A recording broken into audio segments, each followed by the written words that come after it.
Ibintu bibandanije gukomera cane mu butegetsi bwa CNDD FDD aho ibihangange kuri ubu ngubu ngo vyahagurukiye gukura ku butegetsi Perezida Evariste Ndayishimiye, ariko nanone amakuru ariko aradushikira ni amakuru ahambaye cane, aho Reveriyano Ndikuriyo, General Prime Niyongabo abavugwa yuko bagendera mu makanda y'umuhisi Pierre Nkurunziza ndetse n'abandi bose bivugwa yuko bashigikiye ihinduka ry'ubutegetsi, ni ukuvuga gukurako Perezida Evariste Ndayishimiye ngo kuri ubu ngubu nibaraba nabi aho kuba kw'irembo ry'ubutegetsi barashobora kwisanga kw'ibohero rya Mpimba. Hari amakuru menshi duhejeje kuronka mu masoko yacu, indyane ziri mu bihangange vya CNDD FDD, inyinyurana hagati ya Perezida Evariste Ndayishimiye ndetse n'ibihangange, aho muri kano kanya tugiye kubabwira amakuru yihutirwa duhejeje kuronka ku bijanye n'akajagari ndetse na zuguruzuguru iri muri CNDD FDD. Kuri ubu ngubu igihugu carishwe kandi igihugu cishwe na bamwe mu ndongozi zivuga yuko zikomeye ngaha mu gihugu c'u Burundi, zititwararika ineza y'umunyagihugu muto muto, aho ibihangange bibandanya kurwanira ibijanye n'itunga no gusahuranwa itunga ry'igihugu, ariko nanone ntibitwararike abanyagihugu, aho kuri ubu ngubu abarundi babayeho nabi cane, aho igihugu ata gitoro gifise, ata muyaga nkuba, ata amazi meza, ata amabarabara meza, aho kuri ubu ngubu bakurikiranira hagufi bibera mu Burundi ndetse na politike y'u Burundi babona yuko igihugu kigeze aho umwansi ashaka, kandi igihugu c'u Burundi cyari igihugu ciza kandi kirongowe neza, igihugu cyarangwagamwo ibintu byose, ariko kuri ubu ngubu igihugu cahejeje kwicwa kandi bivugwa yuko cishwe n'indongozi zaco. Muri ano makuru turaza kubabwira indyane zikomeye cane ziri hagati mu bategetsi b'u Burundi. General Prime Niyongabo na General Evariste Ndayishimiye ntago bariko bararabana ryiza. General Prime Niyongabo yabonye yuko intambara ziriko zirabera muri Repubulika Iharanira Demokarasi ya Kongo ataco ziriko ziramarira Uburundi ndetse n'abarundi muri rusangi, mu gihe nabo bafashaga kurwana, no kuvuga FRDC, Wazalendo ndetse na FDLR bagiye barasubira inyuma nabo ubwabo bakarasa abasirikare b'u Burundi, kandi aribo bahora babafasha urugamba. Birateye ubwoba abasirikare ba Kongo ukugene bagiye birukanka cane bagata urugamba, bagata ibikoresho bikomeye cane, maze ingabo z'u Burundi zikagotwa zikaraswa atacamira bagapfa nk'impene.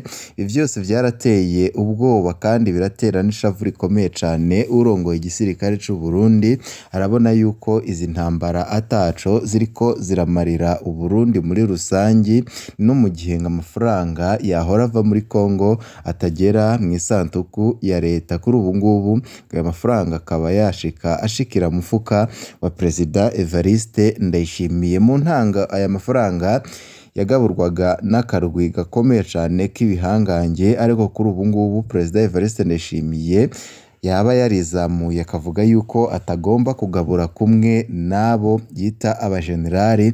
Kuri ubu ngubu impari zikaba zaratanguye. General Prime Niyongabo arategeka abasirikare bose b'u Burundi bari muri Uvira ndetse no mu bindi bice gutaha bakitahira mu Burundi, kuko babona yuko izo ntambara ataco zigiye kubamarira. Perezida Evariste Ndayishimiye we ategura kuba izo ngabo zatashe zasubira ku rugamba, maze bakabandanya guhangana na M23 bivanye n'uko amasezerano Perezida Evariste Ndayishimiye yagiranye na mugenzi w'igihugu ca Kongo yabona yuko agiye kubangamirwa n'uyo mujenerali akomeye ngaha mu gihugu c'u Burundi, amaze imyaka igira 13 arongoye ibiro bikuru vy'igisirikare. Kuri ubu ngubu rero turaza kubabwira byinshi bigezwe ko twarababwiye ibijanye no kugene General Prime Niyongabo yashanyuye decret Perezida Evariste Ndayishimiye yarahejeje gusinya yo kumukura mu mabanga, ibintu bikabandanya kumera nabi cane. Muri kano kanya turababwira amakuru mashasha duhejeje kuronka kuri ivyo vyose. Turaza ko no kubabwira inyinyurana riri hagati n'ubundi ya General Neva ndetse n'urongoye umugambwe uri ku butegetsi CNDD FDD Reveriyano Ndikuriyo, aho benshi bariko baravuga yuko ibintu vya Reveriyano Ndikuriyo na President Evariste Ndayishimiye byo byabandanije kunyuka cane kandi bikaba byabaye nabi. Muri ano makuru turaza kubabwira ukugene ngo Reveriyano Ndikuriyo ndetse na President Evariste Ndayishimiye kuri ubu ngubu ari inkuba zibiri ziriko zirasangira ikirere. Ibintu ntago vyoroshe cane. Reveriyano Ndikuriyo ndetse n'abandi bajenero bavugwa yuko ari basamuragwa bose nyine bivugwa yuko batagikunda President Evariste Ndayishimiye. Reveriyano Ndikuriyo yarahejeje kwipanga. Muri ano makuru turaza kubabwira vyinshi bikomeye cane biriko biravugwa ico bikoze ngo hariko harategurwa kudeta yo gukurako ubutegetsi bwa President Evariste Ndayishimiye. Reveriyano Ndikuriyo, General Prime Niyongabo, Gervas Ndirakobuca alias Ndakugarika, General Silas Ntigurirwa ndetse n'abandi ba general benshi bakomeye bahejeje kuva kuri President Evariste Ndayishimiye kuri ubu ngubu bariko baramugira inama yo gukinjura ku neza, kuko nyine ngo niyanka bazabikora ku neza y'abanyagihugu. Aho muri ubu ngubu President Evariste Ndayishimiye yakomeje kwanka ivyo vyose abajenerali bariko baramuhanura yo kurekura ubutegetsi bagaha igihugu uyundi mutegetsi ashobora kugitunganya. Kuri ubu ngubu Reveriyano Ndikuriyo yahejeje kwipanga, ariko none Ndayishimiye yananye yavuze hako arekura ubutegetsi uko bariko barabimubwira we yopfa, nkuko Ndayishimiye n'ubundi azabandanya kubivuga yuko hako atsindwa yapfa. Kuri ubu ngubu rero ibintu birakomeye cane. President Evariste Ndayishimiye mu gihe yaragize iminsi arategura intambara zikomeye cane ku gihugu cibanyi cy'u Rwanda. Kuri ubu ngubu amakuru adushikira bivugwa yuko General Prime Niyongabo ndetse n'abandi bategetsi baba bararungitse intumwa zidasanzwe z'abajenero mu gihugu cibanyi cy'u Rwanda kugira ngo bumvikane ukugene bahagarika ibijanye n'intambara ziba ziriko zirategurwa, maze bongere banagure umubano uri hagati y'u Burundi ndetse n'igihugu cibanyi cy'u Rwanda. Mu gihe President Evariste Ndayishimiye yagize iminsi yegeranya abarwanyi ba FDLR, inkorabara zasize zikoze ihonyabwoko mu gihugu cibanyi cy'u Rwanda mwaka w'igihumbi kimwe amajana 1994, abasirikare b'u Burundi imbonerakure kugira ngo begere umupaka w'u Rwanda n'u Burundi kugira ngo bajye gutera ubutegetsi bwa Kigali babukureho, kuko ivyo vyavuzwe na President Evariste Ndayishimiye ukugene yagiye arabica amarenga igihe yari muri Repubulika Iharanira Demokarasi ya Kongo ariko arayaga n'urwaruka rwaho. Yavuze yuko ashaka gufasha urwaruka rw'u Rwanda kugira ngo bukureko ubutegetsi bwa Kigali. Ico ni icambere cyerekana yuko President Evariste Ndayishimiye amaranye umugambi igihe kinini wo gutera u Rwanda. Ikindi ca kabiri twabahaho nk'akarorero ni ibijanye n'imirwi y'abarwanyi ba FDLR kuri ubu ngubu icuditse cyane na President Evariste Ndayishimiye, aho bivugwa yuko hari intwaro zaguzwe. Izo ntwaro zikagurwa vyitwa yuko ari iz'igipolisi cy'u Burundi, ariko nanone zigahabwa FDLR nayo nyine igaha ibihangange harimwo umukuru wavyo President Evariste Ndayishimiye inzahabu. Ivyo bihangange bihora vyimba muri Repubulika Iharanira Demokarasi ya Kongo. Ca gatatu twababwira hano nk'akarorero ni ibijanye n'amajambo President Evariste Ndayishimiye yatangaje, aho yatangaza yuko ingabo z'u Burundi azizeye kandi zikomeye. Mu gihe rero zatsindwa Uvira nawe nyine azaca mu Kirundo maze agatera igihugu cibanyi cy'u Rwanda. Ayo majambo yose yagiye atavugwa ko rumwe n'impande zombi, aho bamwe n'abandi bahanuye President Evariste Ndayishimiye kuza yiyumvira ico agira ngo avuge mbere yuko agisohora. Ivyo vyose bikaba byaragiye biratera ubwoba bamwe n'abandi babona yuko President Evariste Ndayishimiye ashaka kubandanya gutura igihugu mu manka, mu gihe abarundi bibereyeho mu bukene ndetse n'inzara izura inzara, cane cane abanyagihugu bato bato. Kuri ubu ngubu u Burundi busa nkaho bwugaranwe. President Evariste Ndayishimiye ntaco ariko arakora ngo ahindura ibintu, no ugerageje ngo kubikora ko President Evariste Ndayishimiye aramwinubira cane akenda no kumupfunka. Twarababwiye ibijanye n'agasho koba kariko karategurwa gakomeye cane impande yaho General Arengiyome Bunyoni apfungiwe. Ako gasho ngo kaba kagira ngo gashikire nk'igindi gihangange, ariko kuri ubu ngubu ibihangange navyo nyine vyajeje guhagarara amagabo, aho vyabwiye President Evariste Ndayishimiye ko yongeye gukuramwo umwe ibintu vyaca biyangara. Vyose reka tugende turabigaruka ko muri no nkuru twabiguteguriye. Niba utaravyonda kuri sabone canke se subscribe fyondako kugira ngo uzurabana natwe mu nkuru n'ibiganiro twama twatambukishije kuri no mbonesha kure mukunda muri benshi Shiramatsiko TV. Reka no makuru yacu tuyatangurire ku inyinyurana riri hagati ya President Evariste Ndayishimiye ndetse n'umunyamabanga mukuru umugambwe uri ku butegetsi Reveriyano Ndikuriyo. Inkuba zibiri President Ndayishimiye na Reveriyano Ndikuriyo barafise ivyo bahuriyeko mu nyifato, n'abantu bashira ahabona n'ingoga ishavu ryabo temperament primaire. Inyinyurana y'abantu bameze gutyo ntirikunze kwihisha kubera atawuhebera uwundi, rishobora no kuba ribi mu mwanya muto, ariko barafise n'ibibatandukanya cane. Reveriyano Ndikuriyo azwi nk'umuntu ashira imbere cane inguvu, violence, amajambo avuga nka yose yamarimwo gupangurura, gukuramwo, kwica. Umuti w'ibibazo awumva mu kudadaza no kuheza umukeba. Reveriyano Ndikuriyo akunze kuboneka afise imitsi iranze, ntazi guhisha intumbero afise. President Ndayishimiye we aragoye rwose. Umwe mu bamwegereye bakorana iminsi yose yatubwiye ati President Ndayishimiye azotangaza benshi, twatanguye benshi bamufata nk'ikigugu, bamufata nk'uvuga amajambo menshi atari bushire mu ngiro, ariko sivyo na gatoya. President Ndayishimiye afise inzigo ikomeye kandi umuntu amuheza ariko aramutwengera. Intumbero yiwe yama ayizi, intambara yiwe ayitegura mu mpisho. Iyo atanguye kuvuga ajandajanda ibintu aba abigeze kure. Nkurunziza yaramwihenze ko ngo ni umuntu azokoresha ivyo ashaka. Ingene vyaheze mwarabibonye. Bunyoni yarazi ko adakekeranya ko atazoteba kwikura ko Ndayishimiye, none urabona iyo ageze burya n'abandi benshi bazotangara. Uravye inguvu n'igihagararo bafise Ndayishimiye na Ndikuriyo bose ntiboroshe. Ndikuriyo afise umugambwe, afise imbonerakure, afise amafaranga menshi, ashigikiwe n'abiyita ko bari mw'iragi rya Nkurunziza. Abo nabo barimwo mu nzego zose z'igihugu, barimwo no mu nzego z'umutekano. Ashobora no kuronka bamwe mu mashengero y'abaporoti bahora inyuma ya Bunyoni. Inyuma ya Ndikuriyo hari umurwi munini w'abagumyabanga bumva ko bahemukiwe na Ndayishimiye, aho kandi hongera ko abaherutse guhombera mw'ihindurwa ry'amanoti. Aba bose boshima ico bakurako Ndayishimiye, no kuvuga ko bashima ico bakurako Ndayishimiye.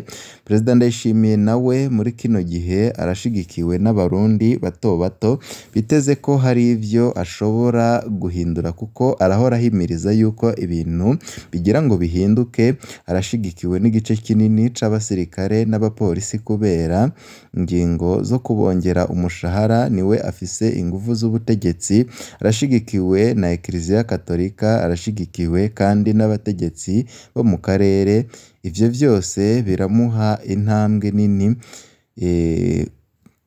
ku bakeba biwe mu butegetsi, aho ntawo kwibagira kandi ko abarundi badakunda kwiteranya kufise ubutegetsi. Rugereranya ko benshi botinya gutakaza ibibanza barimwo maze bagahitamwo Ndayishimiye kurya vyagenze igihe ca Rajabu na Nkurunziza. Ubwo Reveriyano Ndikuriyo arashoboye kurindira gushika muri 2034. Twarababwiye amakuru ajanye no kugenera Reveriyano Ndikuriyo kuri ubu ngubu yahejeje gutegura imigambi ikomeye hari ikintu aherutse kwerekana aho yakiyonkora mu nama nkenguzamateka aho kuri ubu ngubu Reveriyani Ndikuriyo ngo afise byinshi ariko nawe arapanga ko kwigumiza ko ibintu byinshi bishobora kumugora gushika ku mugambi wiwe, ariko bamwe n'abandi bariko baribaza nimba ashobora gushika muri 2034. Amakuru dufise nuko Reveriyani Ndikuriyo abona yuko Perezida Evariste Ndayishimiye n'amatora y'umwaka wa 2027 adashobora kwitoreza ikindi kiringo, aho kuri ubu ngubu Reveriyani Ndikuriyo n'akarwi kiwe bahejeje kwipanga, aho adashobora no kugira muri 2027 ashobora kuzaba yakuweko kuko tugize iminsi turabibabwira. Iki nico kibazo gihambaye Reveriyani Ndikuriyo arimwo kibanza yicayemwo kimutegura kuba umukuru w'igihugu akurikira Ndayishimiye. Nivyo muri kano kanya hagize igishikira Perezida Ndayishimiye, umukuru w'inama nshingamateka Giras Daniel Ndabirabe niwe yoca arongora igihugu vy'imfatakibanza agaca ategura amatora. Ntakeka ko umunyamabanga mukuru w'umugambi uri ku butegetsi CNDD FDD yoca awuserukira mu matora, gutyo abitwa ko bari mw'iragi rya Nkurunziza bakaba baragarutse ku butegetsi. Birumvikana ko Reveriyani Ndikuriyo asa n'uwicaye ku irembo ry'ubutegetsi, ariko ikibazo ni imyaka isigaye kugira ngo Evariste Ndayishimiye arangize ibiringo vyiwe. Ese buriya Perezida Evariste Ndayishimiye azabimara? Ibwirizwa shingiro ridahinduwe, Perezida Ndayishimiye ashobora kurongora Uburundi gushika muri 2034, aho ni kure cane. Reveriyani Ndikuriyo nta mahirwe menshi afise yuko azoba akirongoye umugambwe ico gihe nyinyurana rya bene Ndayishimiye ritabayemwo ikindi kintu kidasanzwe. Reveriyani Ndikuriyo biragoye ko azoba umukuru w'igihugu. Kahise katari akakera karerekanye ko umukuru w'umugambwe ari we aneshwa iyo ahanganye n'umukuru w'igihugu, ariko nanone ngo ivyo vyose Reveriyani Ndikuriyo akaba yarabonye ko atategereza ico gihe cose, akavuga yuko Neva agomba kuvako kuko n'abandi banyagihugu babona ivyo yagiye arakora ngaha mu gihugu c'u Burundi, babonye ko ata byinshi byahinduye, gutyo rero ngo Neva akaba agomba kuvako ubu ngubu, maze igihugu kikahabwa umuntu arashobora kugitunganya. Twarababwiye amakuru menshi y'inyinyurana rya Perezida Evariste Ndayishimiye n'ibihangange, kuri ubu ngubu arageramiwe ariko ararabana ryiza n'urongoye ibiro bikuru by'igisirikare. Hari dekere herutse gushanyurwa mu biro vy'umukuru w'igihugu. Iyo dekere yashanywe na General Prime Niyongabo, aho Perezida Evariste Ndayishimiye yashakaga kumukuramwo, ariko nanone bikabandanya kumuta kuw'amazi. Abandi ba generale bakamama bavuga yuko mu gihe yakura General Prime Niyongabo ibintu byaca bigenda nabi. Kuri ubu ngubu ibintu bikaba bibandanije kumera nabi. Hari amanama y'umutekano agize iminsi aragirishwa na Perezida Evariste Ndayishimiye, aho yagirishije abajejwe umutekano ndetse n'abasirikare. Kuri ubu ngubu Ndayishimiye afise ubwoba, ariko arabaza ico yoba yarakoze.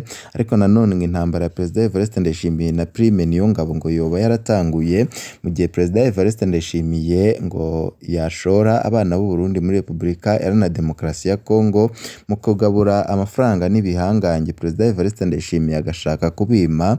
General Prime Niyongabo akura ingabo muri Kongo. Perezida Evariste Ndayishimiye ategura kuzisubira zayo.